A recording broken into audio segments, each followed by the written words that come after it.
ನಮಸ್ಕಾರ, welcome to ವಾಸ್ತು ಜ್ಯೋತಿ. ವಾಸ್ತು ಜ್ಯೋತಿ ಕಾರ್ಯಕ್ರಮಕ್ಕೆ ಸುಸ್ವಾಗತಗಳು. ಈಗ ವಾರ ಭವಿಷ್ಯ ನೋಡೋಣ. ನವೆಂಬರ್ 22ರಿಂದ 29ನೇ ತಾರೀಕು ತನಕ ಈ ವಾರದಲ್ಲಿ ದ್ವಾದಶ ರಾಶಿ ಫಲಗಳು ಹೇಗಿದೆ ನೋಡೋಣ. ಮತ್ತೆ ಅದಕ್ಕೂ ಮುಂಚೆ ಈ ವಾರದಲ್ಲಿ ಯಾವ ಯಾವ ಗ್ರಹಗಳು ಯಾವ್ಯಾವ ಪರಿಸರ ಅಂದರೆ ಯಾವ್ಯಾವ ರಾಶಿಯಲ್ಲಿದೆ ಅಂತ ನೋಡೋಣ. ಮೊದಲನೇದಾಗಿ ಗುರು ಕರ್ಕಾಟಕ ರಾಶಿಯಲ್ಲಿದೆ, ಉಚ್ಚ ಸ್ಥಾನದಲ್ಲಿದೆ. ಕೇತು ಸಿಂಹ ರಾಶಿಯಲ್ಲಿಯೂ, ಬುಧನು ತುಲಾ ರಾಶಿಯಲ್ಲೂ, ಶುಕ್ರ ರವಿ ಕುಜ ಮೂರು ಜನನು ವೃಶ್ಚಿಕ ರಾಶಿಯಲ್ಲಿಯೂ, ಚಂದ್ರ ಮಕರ ರಾಶಿ ಮತ್ತೆ ಕುಂಭ ರಾಶಿಯಲ್ಲಿ ಸಂಚಾರ ಮಾಡುತ್ತೆ. ಈ ವಾರದಲ್ಲಿ ಕುಂಭದಲ್ಲಿ ರಾಹು ಇದೆ, ಶನಿ ಮೀನ ರಾಶಿಯಲ್ಲಿ ಸಂಚಾರ ಮಾಡ್ತಾ ಇದೆ. ಸೊ ಈ ವಾರದಲ್ಲಿ ಈ ತರ ಇದ್ದು, ಈ ವಾರದಲ್ಲಿ ನಮಗೆ ಯಾವ ಯಾವ ನಕ್ಷತ್ರದವರಿಗೆ ಶುಭ ಕಾರ್ಯಗಳು ಮಾಡ್ಕೋಬಹುದು ಅಂತ ನೋಡೋಣ. ಯಾಕಂದ್ರೆ ನೆಕ್ಸ್ಟ್ ಡಿಸೆಂಬರ್ 16 ಆದ್ಮೇಲೆ ಧನುರ್ಮಾಸ ಶುರು ಆಗೋದ್ರಿಂದ ನಮಗೆ ಶುಭ ಮುಹೂರ್ತಗಳು ಸಿಗೋದು ಕಡಿಮೆ ಆಗ್ಬಿಡುತ್ತೆ.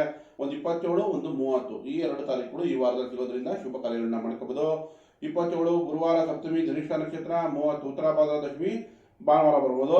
ಸೊ ನಾವಿವಾಗ ಯಾವ್ಯಾವ ನಕ್ಷತ್ರದವ್ರಿಗೆ ಏನೇನು ನಮಗೆ ಶುಭ ಕಾರ್ಯ ಮಾಡ್ಕೊಳಕ್ಕೆ 27ನೇ ತಾರೀಕು ಗುರುವಾರ ಯಾವ ನಕ್ಷತ್ರದವ್ರಿಗೆ ಬರುತ್ತೆ ಅಂತ ನೋಡೋಣ. ಧನಿಷ್ಠ ನಕ್ಷತ್ರ ಸಪ್ತಮಿಗೆ ಧನಿಷ್ಠ ನಕ್ಷತ್ರದವ್ರು ನೋಡಿ ಅಶ್ವಿನಿ, ಕೃತಿಕಾ, ರೋಹಿಣಿ, ಆರಿದ್ರ, ಪುಷ್ಯ, ಮಗ, ಉತ್ತರ ಪಾಲ್ಗುಣಿ, ಹಸ್ತ, ಸ್ವಾತಿ, ಅನುರಾಧ, ಮೂಲ, ಉತ್ತರಾಷಾಢ, ಶ್ರವಣ ಈ ನಕ್ಷತ್ರದವರಿಗೆ ನೀವು 22ನೇ ತಾರೀಕು ಗುರುವಾರ ಶುಭ ಕಾರ್ಯಗಳು ಮಾಡ್ಕೋಬಹುದು.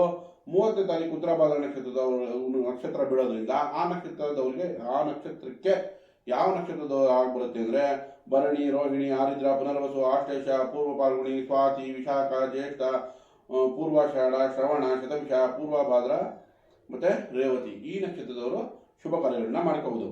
ಸೊ ಸಿಂಹರಾಶಿ ನೋಡಿ, ಈಗ ಸಿಂಹರಾಶಿಗೆ 6ನೇ ಮನೆ 7ನೇ ಮನೆಯಲ್ಲಿ ಚಂದ್ರ ಸಂಚಾರ ಮಾಡುತ್ತೆ. ಓವರ್ ಆಲ್ ಆಗಿ ನಿಮಗೆ ಹುಮ್ಮಸ್ ಚೆನ್ನಾಗಿರುತ್ತೆ. ಈ ವಾರ ಓಡಾಟ ಚೆನ್ನಾಗಿರುತ್ತೆ. ಗುರು ಕೂಡ ನಿಮಗೆ 12ರಲ್ಲಿದೆ. ಸ್ವಲ್ಪ ಶುಭ ಕಾರ್ಯಗಳಿಗೆ ಖರ್ಚು ತೋರಿಸ್ತಾ ಇದೆ. ಅಥವಾ ಧಾರ್ಮಿಕ ಕ್ಷೇತ್ರಗಳಿಗೆ ಭೇಟಿ ನೋಡುವಂಥ ಅವಕಾಶಗಳಿರುತ್ತೆ. 3ನೇ ಮನೆ ಬುಧ ಇದ್ರೆ ಸ್ವಲ್ಪ ವಿದ್ಯಾಭ್ಯಾಸದಲ್ಲಿ ನಿರಾಸಕ್ತಿ ಇರುತ್ತೆ.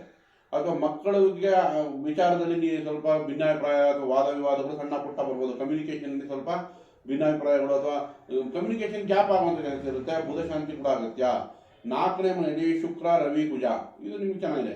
ವಾಹನಕ್ಕೆ ಚೆನ್ನಾಗಿದೆ, ಉದ್ಯೋಗಕ್ಕೆ ಚೆನ್ನಾಗಿದೆ, ಪರಾಕ್ರಮ ಭಾವಕ್ಕೆ ಚೆನ್ನಾಗಿದೆ, ಕನ್ಸ್ಟ್ರಕ್ಷನ್ ಮಾಡಬೇಕು, ಫ್ಲಾಟ್ ತಗೋಬೇಕು, ಇಂಥ ವಿಷಯಗಳಿಗೆಲ್ಲ ತುಂಬ ಚೆನ್ನಾಗಿದೆ ಅಂತ ಹೇಳ್ಬೋದು. ಶುಕ್ರ ಕೂಡ 4ನೇ ಮನೆಯಲ್ಲಿ ಪ್ರೀತಿ ಪ್ರೇಮಕ್ಕೂ ಒಳ್ಳೆ ರಿಸಲ್ಟ್ ಕೊಡುತ್ತೆ, ಹಣಕಾಸುಗೂ ತುಂಬ ಚೆನ್ನಾಗಿ ಕೊಡುತ್ತೆ. ಸೊ ನಿಮಗೆ ಓವರ್ ಆಲ್ ಆಗಿ ಈ ವಾರ ತುಂಬ ಚೆನ್ನಾಗಿದೆ ಅಂತ ಹೇಳ್ಬೋದು. ಆದರೆ ಬುಧ ಶಾಂತಿ ಅಗತ್ಯ. ವಿಷ್ಣು ಸಹಸ್ರನಾಮ ಪಠಿಸಿ.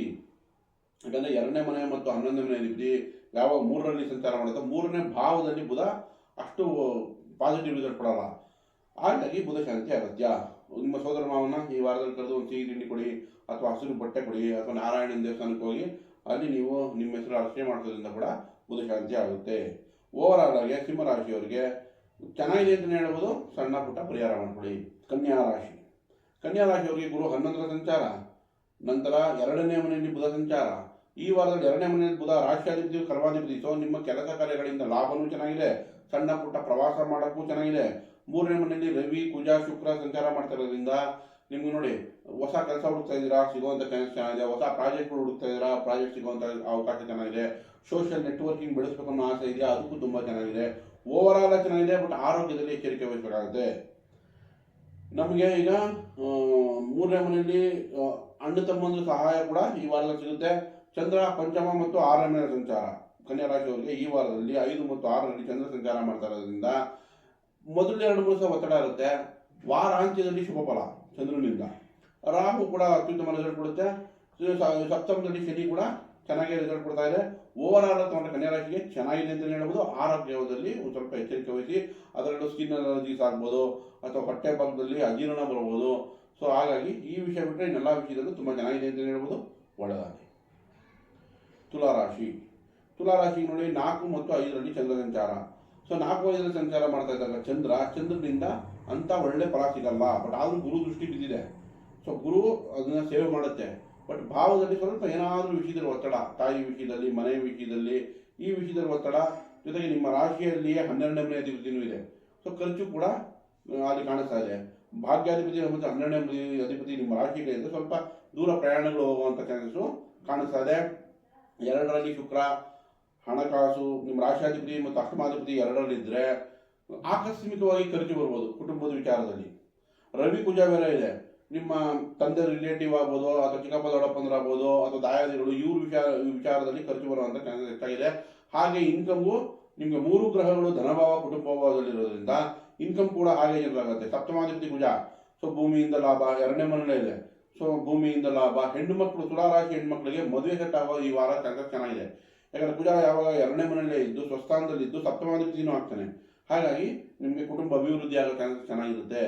ನಂತರ ಭೂಮಿಯಿಂದ ಭಾಗ್ಯ, ಫ್ಲಾಟು, ವಾಹನ, ಈ ವಿಷಯಗಳೆಲ್ಲ ತುಂಬ ಚೆನ್ನಾಗೇ ಇದೆ. ಆರೋಗ್ಯದಲ್ಲಿ ಒಂದು ಎಚ್ಚರಿಕೆ ವಹಿಸಬೇಕು.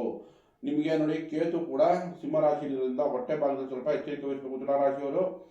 ಓವರಾಲ್ ತೊಗೊಂಡ್ರೆ ನಿಮಗೆ ಈ ವಾರ ತುಂಬ ಚೆನ್ನಾಗಿದೆ ಅಂತ ಹೇಳ್ಬೋದು, ಒಳ್ಳೆಯದಾಗಿ. ವೃಶ್ಚಿಕ ರಾಶಿ. ವೃಶ್ಚಿಕ ರಾಶಿಯವರಿಗೆ ಚಂದ್ರ 3 ಮತ್ತು 4ನೇ ಮನೆಯಲ್ಲಿ ಸಂಚಾರ ಮಾಡೋದ್ರಿಂದ ನೋಡಿ ಮೊದಲನೇ 3-4 ಚೆನ್ನಾಗಿರುತ್ತೆ. ಹೊಸ ಉತ್ಸಾಹ ಉಲ್ಲಾಸ ತುಂಬ ಚೆನ್ನಾಗಿರುತ್ತೆ ವೃಶ್ಚಿಕ ರಾಶಿಯವರಿಗೆ. ಭಾಗ್ಯಾಧಿಪತಿ ಚಂದ್ರ 3ರಲ್ಲಿ ಸಂಚಾರ ಮಾಡ್ತಾ ಇದ್ದಾನೆ. ಭಾಗ್ಯದಲ್ಲಿ ಗುರು ದೃಷ್ಟಿ ಚಂದ್ರನ ಮೇಲೆ ಬಿದ್ದಿದೆ. ಸೊ ಮೊದಲನೇ 3 ದಿನ ವೃಶ್ಚಿಕ ರಾಶಿಯವರು ಚೆನ್ನಾಗಿದೆ. ವಾರಾಂತ್ಯದಲ್ಲಿ ಸ್ವಲ್ಪ ಒತ್ತಡಗಳು ಬರ್ಬೋದು. ಯಾಕಂದ್ರೆ 4ನೇ ಮನೆಗೆ ಹೋದಾಗ ರಾಹು ಜೊತೆ ಸೇರ್ಕೊಳ್ಳುತ್ತೆ. ಹಾಗಾಗಿ ಸ್ವಲ್ಪ ಒತ್ತಡಗಳು, ಕೆಲಸದಲ್ಲಿ ಒತ್ತಡ ಅಥವಾ ತಾಯಿ ಆರೋಗ್ಯದಲ್ಲಿ ಚಿಂತೆ ಅಥವಾ ಇವರಿಗೆ ಮಾನಸಿಕ ಒತ್ತಡಗಳು ಕಾಣಿಸ್ಕೋಬೋದು. ಚಂದ್ರ ಪರಿಹಾರ ಬೇಕು. ಓಂ ನಮಃ ಶಿವಾಯ ಪಂಚಾಕ್ಷರಿ ಮಂತ್ರಗಳು ಹೇಳ್ಕೊಳ್ಳಿ ಅಥವಾ ತಾಯಿ ಸೇವೆ ಮಾಡಿ, ಅದರಿಂದ ಚಂದ್ರ ಪರಿಹಾರ ಆಗುತ್ತೆ.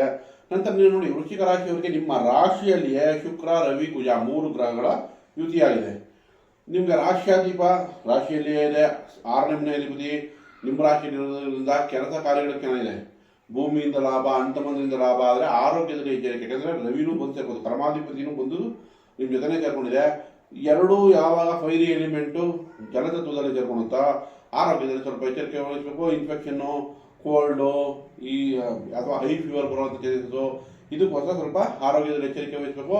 ನಂತರ ಶುಕ್ರ 12ನೇ ಮನೆ ಅಧಿಪತಿ, ಸಪ್ತಮಾಧಿಪತಿ ನಿಮ್ಮ ರಾಶಿಗೆ ಬಂತು. ಪತಿ ಪತ್ನಿಗಾಗಿ ಖರ್ಚು ಅಥವಾ ಏನಾದರೂ ಹೊಸ ಖರೀದಿ, ಮನೆಗೆ ಏನಾದರೂ ಒಂದು ಐಟಮ್ ತಗೊಂಬರೋದು ಹೊಸದು, ಅದರಲ್ಲೂ ಮನೆಗೆ ಹೋಮ್ ಅಪ್ಲಯನ್ಸಸ್ಸು ಏನಾದರೂ ಒಂದು ಖರೀದಿ ಮಾಡುವಂಥ ಪರಿಸ್ಥಿತಿ ಬರ್ಬೋದು ಈ ವಾರದಲ್ಲಿ.